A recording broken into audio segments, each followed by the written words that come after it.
This Lent, we're exploring who killed Jesus. Many people are convinced that they know the answer. But we've gathered 16 suspects as we retrace the events of Holy Week in the special 6-week podcast.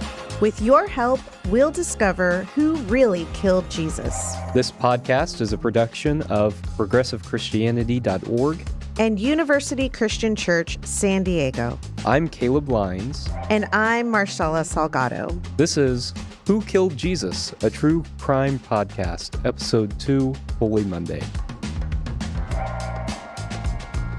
Welcome to the Who Killed Jesus True Crime Podcast, Episode 2, Holy Monday, where we are walking through the events of Holy Week, trying to decide who exactly killed Jesus. So last week we talked about Palm Sunday, and we walked through the events of that day as we saw on one side of town Pontius Pilate coming in with this great display of Roman force, and on the other side of town we saw Jesus coming in with his crew of peasants waving their palm branches in an anti-imperial planned demonstration. I think one thing that's important to note about Palm Sunday is that it's very much about empire and Jesus' anti-imperialism.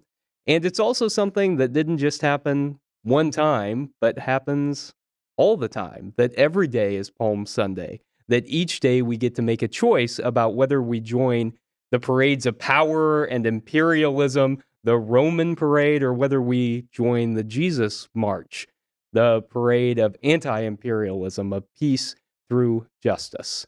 So I think without this understanding, we can't really properly understand why Holy Week began the way that it began. So that's what we talked a little bit about last time. And Marshela, we also developed the list of suspects. Yes. Well, we asked the internet. Mm-hmm. Yes, as one does. Well, we asked people on social media who they thought some of the suspects might be, and we did get quite a good list. We'll touch on them really quickly, but if you want to hear more, you can go back to episode 1 where we delve into it a little bit more.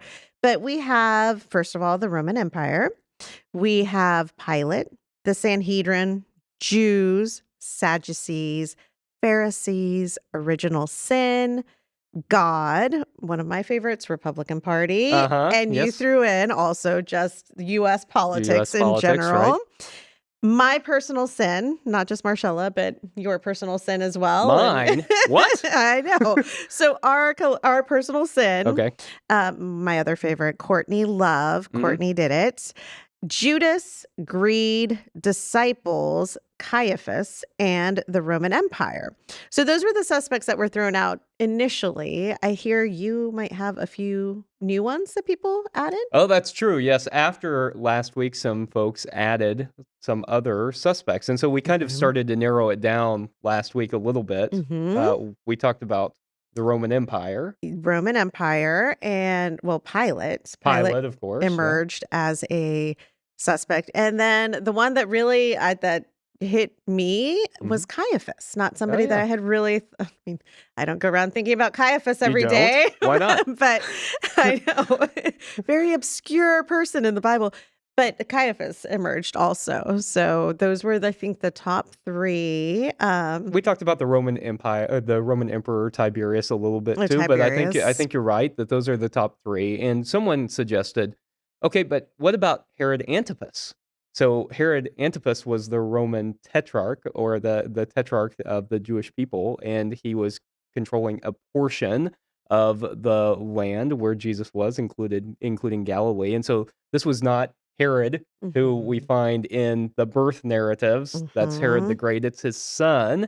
And after Herod the Great stopped ruling, Herod Antipas got a portion of that kingdom.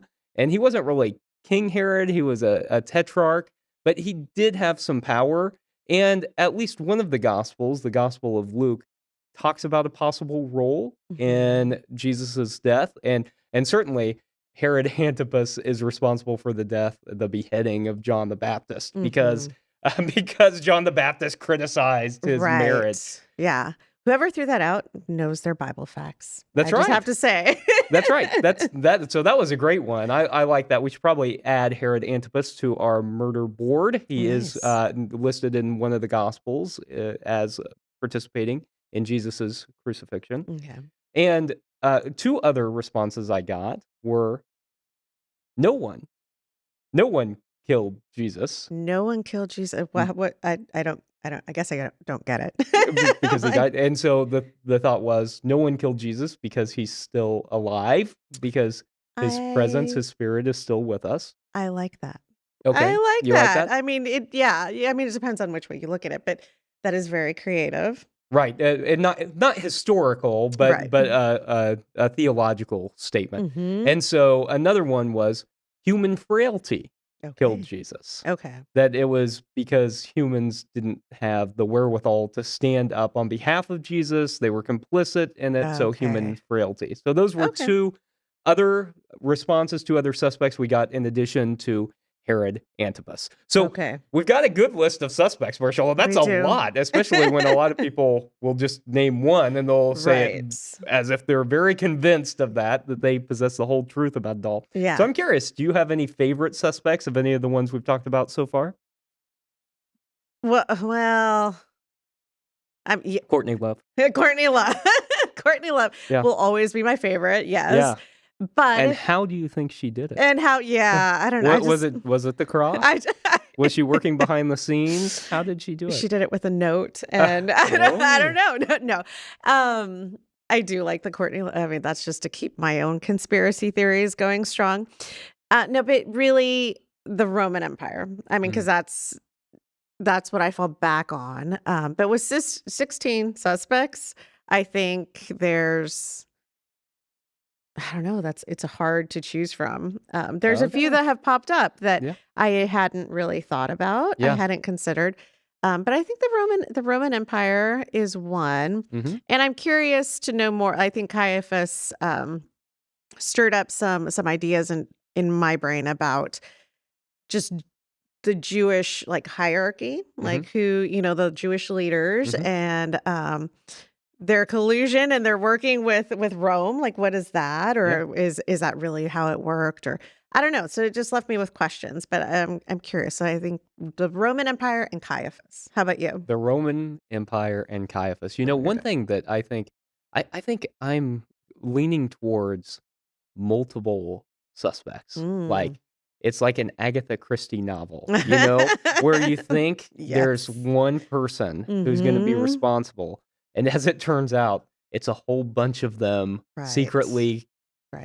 colluding together. And Mhm. one thing that, as we are reading Borg and Crossan's book the last week, that I am reminded of is that there were a whole lot of forces working against Jesus, and Yeah. it's not real surprising that he ended up on that cross. Yeah. So I think I'm Indeed. leaning towards more suspects than I thought about when Nice. I entered. And so Mhm. I think that's one of the things that's really good about reading these stories over and over again, Yeah. and reading historians and scholars, theologians talking about this, Mhm. is that no matter how much we think we know about it, that there's always more to learn. Yeah. And we're 2,000 years removed from this, and Mhm. people probably didn't know all the details even then. Right. Exactly. Yeah. And so coming back all these years later, I think there's a lot to learn. Yeah. So we've talked about Palm Sunday and some of the suspects that have arisen so far, but Mhm. we're moving throughout the week. And one of the things we're doing in this podcast is retracing Jesus's last week day by day. And Mhm. so we're moving on to Monday, because in the Gospel of Mark, Mark sets the week out one Mhm. day at a time, and he tells us what happens each day of the week. And so Right. Monday is the temple cleansing, as it's often called, or the temple The tantrum. temple tantrum. Like You like that? that image, the meme of Jesus just, throwing the table and it flying and, just words flying out of his mouth in anger. The whips. Yes, and Achha! the whips. Yep. Yes, Indiana Jones, Jesus. Oh, I like that. Indiana Jones Jesus. There you He go. doesn't even have to search for the Holy Grail. He No, knows he where it knows is. exactly. He just used it the night before. I like that. And I like that meme that says, if anyone ever asks you what would Jesus do, remind them that losing your temper and turning over tables is always an option. Yes, I do like that one. Yeah. The temple tantrum. Yeah. But um I mean, what did you grow up thinking Uh, happened there? Or like what were mhm. you told? What were your Well, first of all, I don't think I ever thought much about it being during Holy Week. Okay, It yeah. was just because we didn't ever talk about it. Mhm. We talked about Palm Sunday, and as we talked about last week, we might hop into church for a Maundy Thursday and Mhm. then come back for Easter or something like that. But we didn't celebrate Monday in any way, and in the same way that most churches don't. Mhm. And so I think I just thought that this was a part of one of the things that he did. I don't Mhm. think I realized the linear progression of Jesus's ministry Mhm. in which he was headed to Jerusalem. Because if you Mhm. read through the synoptic gospels, Mark, Matthew, Luke, then Jesus is only in Jerusalem one time, and it's Mhm. this time. Right. Other than, if you read in the Gospel of Luke when he was a kid and he went into the temple for the Right. dedication stuff, but that's only in one gospel. In the Gospel of John, he goes to Jerusalem 3 times, and so Mhm. it's a little different. But I don't think I really realized that it was a part of what was going on in Holy Week. So I didn't Yeah. realize it was a part of the conversation at all, and I'm like, "Oh, they just made Jesus really mad." Jesus really Right. lost at that time. Right. Right. You make a good point. I hadn't thought about that. Even in reading it, I was Mhm. like, last week I joked, I'm like, did anything even happen on Monday? Because again, Yeah. we go from Sunday to maybe Thursday, but, you go from Palm Sunday to Easter Mhm. Sunday and everything's good. You make a really good point. I never thought about it within the context of Holy Week, that it was something that Oh, yeah. happened during Holy Week. And just right now when you're talking, it kind of set a little light off in my head that's like, oh, that makes the event almost even more important. Mhm. And now having had read the chapter, like it really shifts, again, like or not shifts, but re-emphasizes this point that there was purpose in that week in Jerusalem. Mm. And then you made another point that I never really thought about is we don't talk. I mean, we don't. Growing up, I thought that Jesus spent a lot of time in Jerusalem. It's like, Mhm. that's his hangout spot, Right, yeah. right? Like, It's like we going to the mall. yeah, exactly. It's Go to the like, "Where are temple. you going Yeah. today?" Or "Jerusalem, we're dating the ourselves, temple, people hanging the out at the mall, the mall, mall." I know. you know? Exactly. And my kid would be like, "Where?" "Let's go to the mall." Oh, no. But I mean, again, like this adds to the Mhm. significance of the week, Yeah. of the location of Jerusalem in general. And now that you're saying that Jesus, didn't hang out there all the time, just the events of the week seem that much more important. And this event at the temple has always been important in my brain, but Yeah. in the context of Holy Week makes it, I think, elevates it a little bit more.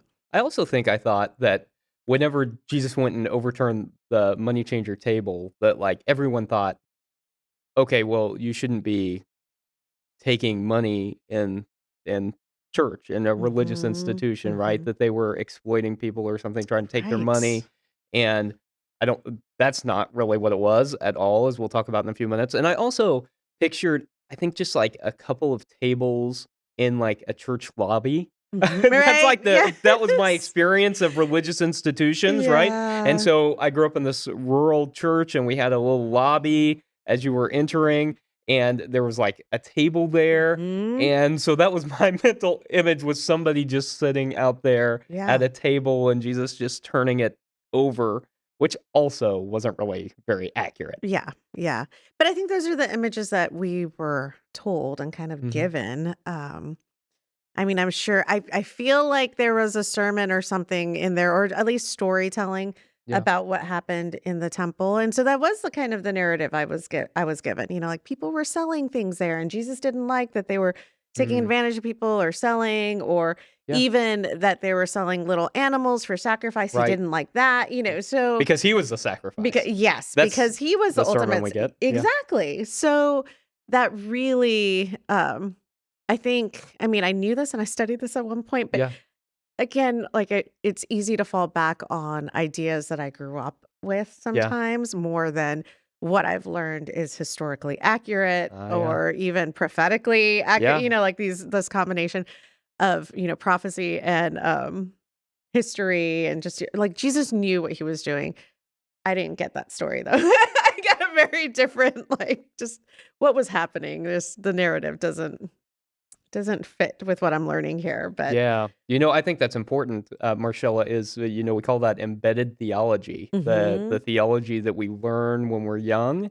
And sometimes, no matter how hard we work to get rid of that, Mhm. it can stay with us for a long time, Oh, and it's hard to dismantle. yeah. So there's a lot to talk about when we're thinking about Holy Monday and Jesus going into the temple. So let's take just a quick break and get into more of the details.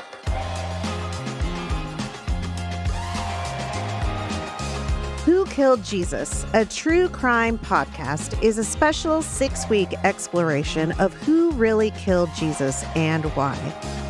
This podcast is brought to you by ProgressiveChristianity.org, celebrating 30 years of reclaiming Jesus' original message of justice, peace, and liberation while proclaiming an intellectually honest Christianity.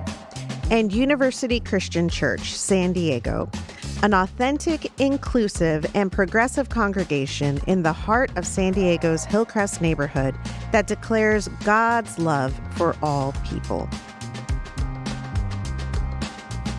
Welcome back to Who Killed Jesus, a True Crime podcast, where we're exploring who might have really killed Jesus, and we're talking about the temple incident on Holy Monday. So it's often described as a temple tantrum, but Borg and Crossan say that it should probably more likely be described as an indictment of the temple because of what is happening in the Yes, temple. Do you like that phrase, I the temple do. indictment? Yes, and it because it changes. Again, it just changes the story. It changes Uh, um the intention of the mhm. moment. It wasn't just Jesus walking in and I'm angry that you're doing, all those things that Losing are it made. without any prepreparation, he just sees it and he loses Yes. his temper. Yeah. Yeah. But early on in the chapter, when they talk about Palm Sunday, and Mhm. then maybe it's later in the chapter. I don't remember at what point. I think it was maybe later in the no, whenever. They talk about this being, like these two events can be seen as one big event. So Mhm. Palm Sunday and what happens in the temple, or it can be seen as two different events, but with the same intent, the Mhm. same purpose. So it really does change it for me. But I do have to say, Caleb, Yeah. this was a lot to take in. It This was a whole lot. chapter was There was a lot here. it was I had to read it and listen to it twice Yeah. to try to take it all in. So Yeah. you're going to have to walk me through some of this because there was a lot of that I needed clarification on. It's complicated, right? And Borg and Crossan point that out. They say, in fact, that Mark's narrative was so confusing that Matthew changed it. Mhm. Because Matthew, when Matthew came along using Mark, Matthew and Luke both used Mark as their main source for their gospel, that Matthew didn't put the temple indictment on Oh. Monday, but put it on Sunday instead. Mhm. So I think one thing that's important to realize is exactly what you just said, that Palm Sunday was a planned anti-imperial political demonstration. And the temple indictment was Mhm. not just Jesus going in and losing his temper because he was mad in the moment, but it was also a planned protest, but this time against the temple leaders. And I Mhm. think that's something that's really important for us to realize is that Jesus really took issue both with the imperialism of Rome Mhm. and with the way that religion was practiced by the Right. authorities. And I think that's important to say because if you read through, say, the Gospel of John, especially when we get to this point in the story, we find a lot of generalizations. Mhm. And that's because of the context in which John was written, and we'll get more into that later. But John loses the differentiation between different groups Okay. and puts all the Jews together. And that's why the Gospel of John can be interpreted in anti-Semitic ways, Right. because he Yeah. loses the differentiation Uh-huh. between the different groups. Mm. So I like the thought of the temple being a planned protest against the religious establishment. What do you think Mhm. of that idea? I really like it. I like how they touch on that in Mhm. the book, especially. Because again, looking at the list of suspects, Yeah. it's thrown out there, and this is where we get a lot of the anti-Semitism, also like the Christian anti-Semitism, is the Jews. The Mhm. Jews were the ones that crucified Jesus, paying no attention to any structures of leadership that they might have had, and also kind of ignoring just the social structures and hierarchy. And like a lot of the Jewish community weren't rich, like they were Yeah. the peasants that hung out and followed Jesus, people Right. who were oppressed and marginalized. um but that doesn't mean that they had, like they followed rules because they were told to follow rules, right? But Yeah. who was making up these rules, who was making sure that they didn't revolt and that they were always falling in line with the Roman Empire, Mm, mhm. the Jewish leaders. So Yeah. they explain some of that in the book, and I Yes. I like that a lot because again, that changes things. In It's not the Jews as one big group, but then we're Right. looking at Jesus took issue not with his faith and not with Yeah. his tradition, but with how people were abusing it, and those people being the leaders, the Jewish leaders. That's a really important distinction, especially when we remember that Jesus was Jewish. Right. From the day he was born till the day he died, he was Jewish. He never thought that he was starting a new religion, and Mhm. likely his followers didn't think that either because they were also Jewish, the ones who followed him the closest. So, one of the points that goes along with what you were speaking about is that there was this rigid notion of purity in the Mhm. ancient world. And Borg and Crossan don't talk about it a lot in the last week, but I think it's really important, and they talk about it in other writings, and that's that there was this rigid system of purity. Mhm. And if you came into contact with certain groups of people, you yourself became ritually impure. And it meant that you could not practice your religion. You couldn't go into the temple. And so if you came Right. into contact with people who had skin diseases, the Bible Mhm. calls it leprosy, but it's not Hansen's disease in the way that we think about it today. It was just any number of skin conditions. Came into contact with a woman who was menstruating. Right. If you came into contact with people who were poor, they were considered ritually Mm. unclean. And so that made you unclean. And Mm. if you didn't make sure that you were trying to make yourself pure again, you would become chronically impure. Oh, So, wow. so you had to go through this very elaborate ritual. There were these ritual baths called mikvahs that Mhm. you would go in and bathe in and become physically and spiritually pure. Sound a lot like baptism, right? Right. Except, so that's one of the things that John the Baptist was talking about. Right. And so, you would go through this mikvah, and then you could go and you could practice your religion. Question. Yes. Was this just for men or was it men and It was women? men and women. So Okay. women, after they had had their period, would have to go through and get Right. ritually purified. Okay. But if men came into contact with those women while they Mhm. were menstruating, they became ritually impure. And Okay. so there was this whole notion that you would try and stay separate during that time for that reason. It's the same reason that you find people described in the Bible who are sick or who have a skin condition being Mhm. outcast from their community. It was because if you came into contact with them, you couldn't practice your religion. And Right. so I think this is one of the things that's going on both with the temple indictment Mhm. and with this weird thing that happens with the fig tree. Okay. Yes, the fig tree. The fig tree. Can you Yes. explain that a little bit? Because again, Mhm. this is temper tantrum Jesus. Uh-huh. I I like hate you, fig tree. you just and well, in the book they even mention like this all of this took place during March, April, during a time, what we now consider March, April, um, when the fig wouldn't have been producing fruit anyway. And he knew that. Yeah. Everybody around him knew that. And yet he expected the tree to produce fruit. And then he gets really mad, so that it's just like 2 tantrums in a row. Like, do you need to eat? Like, what do you need, Jesus? So explain this a little bit, please. So before I can cross and say that this is a cue that we should take the story more symbolically, but I actually think there's maybe a little bit more to it than that. So the text says that Jesus comes along the fig tree and he sees it in leaf. Right? So from a distance, he sees it and it looks like it is producing fruit. Okay. But then he goes up to it and it isn't actually producing fruit.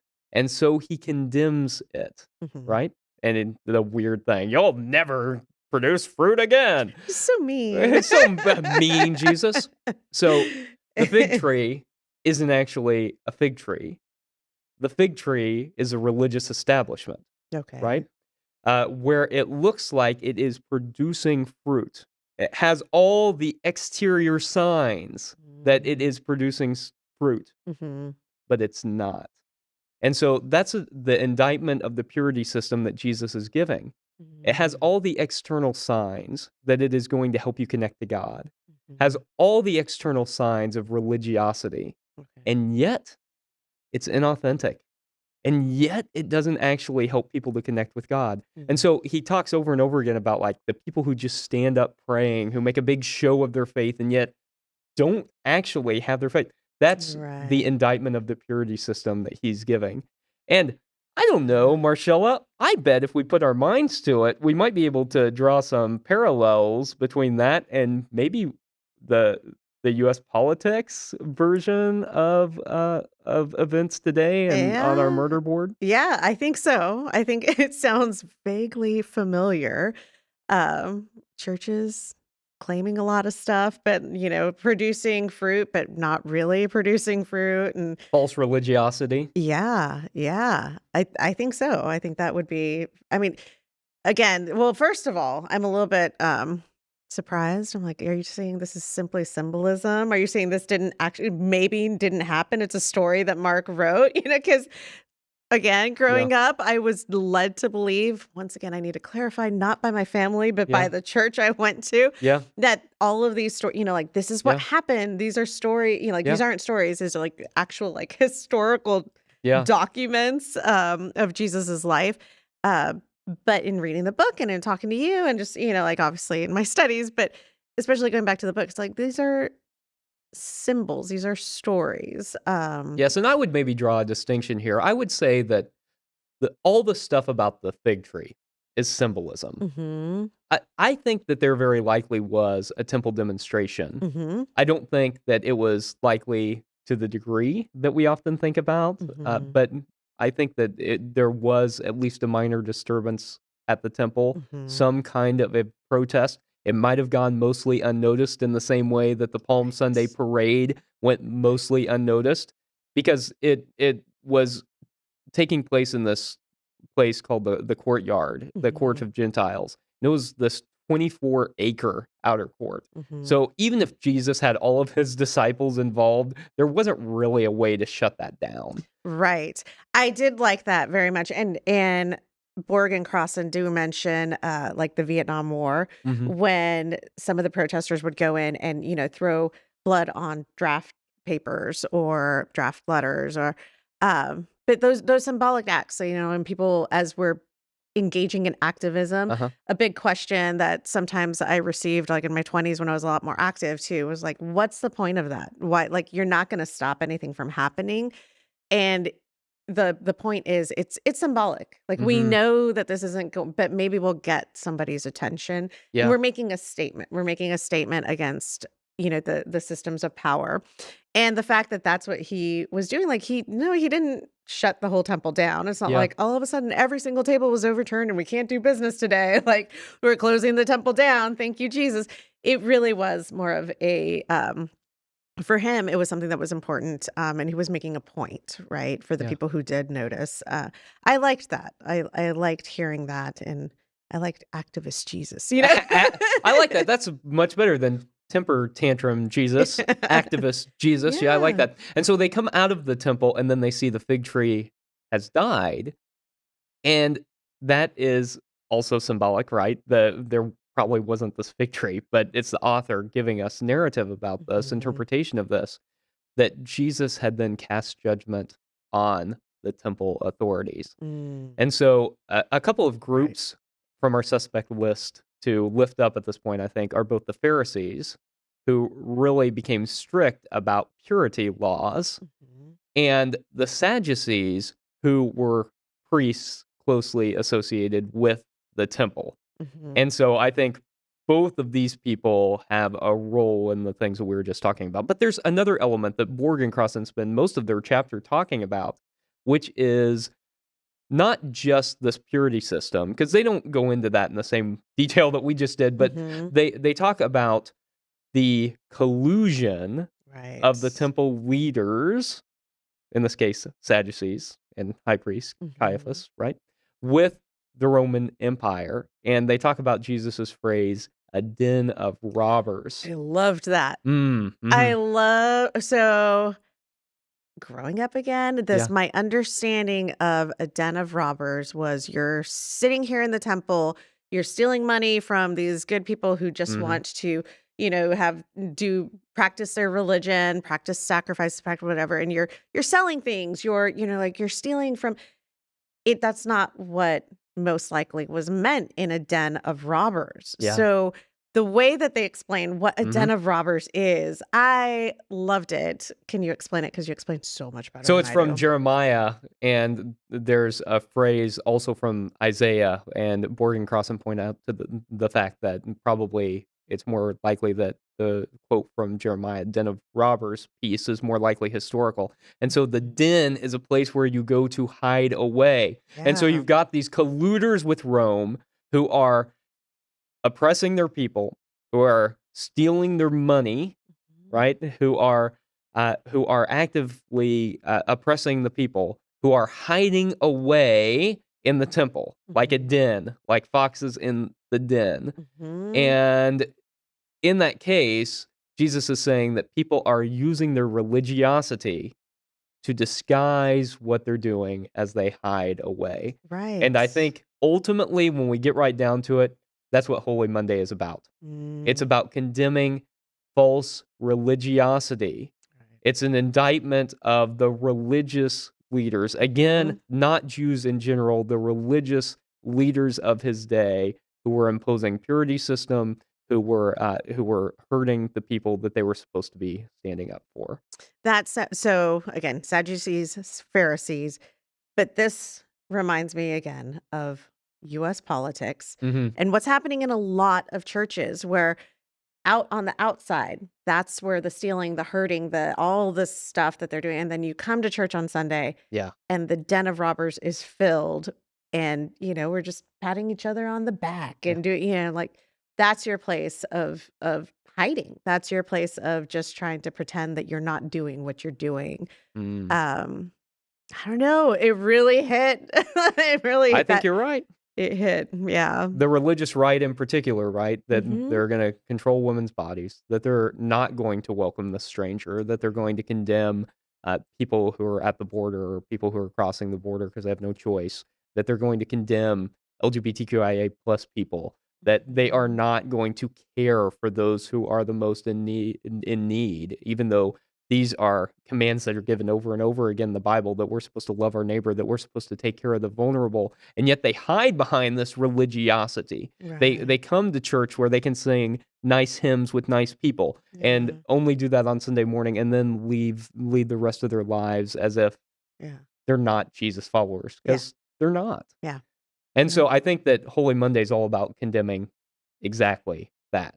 Wow, that was powerful. That is powerful, especially looking at it as day by day during Holy Week, but to know that once again, Jesus did it with intention. There was intention behind his act in the temple, and it's a very powerful statement. It's a very powerful statement, and it's so much more powerful than just thinking like, yeah, Jesus got angry. I can get angry too when things aren't right or when people are doing wrong. It was far more than that. Jesus, I mean, was calling his followers and himself to stand up to Yes. systems of oppression, which that right there, that purity system not only sounds oppressive, but Yeah. it's, to stand before somebody and God Mhm. with all these things that were most likely very difficult for peasants to live up to. Yeah. Like, how do you, as somebody who's sick, you're not allowed to be with other people. I mean, like all these standards are just really rough. So there is intention to it, and I like it There because is an intention it's to it. It was powerful. planned. They were both planned, and I think that's important for understanding the events of Holy Week. Mm. So we've gone through Holy Monday today, and I think learned a lot and gotten some great suspects. Next week, we'll go through both Tuesday and Wednesday, the most forgotten about days, Marshella, and Holy Nothing Week. happened. You can't convince me that anything happened. We'll find out if that's really true or not next time on Who Killed Jesus, a true crime podcast.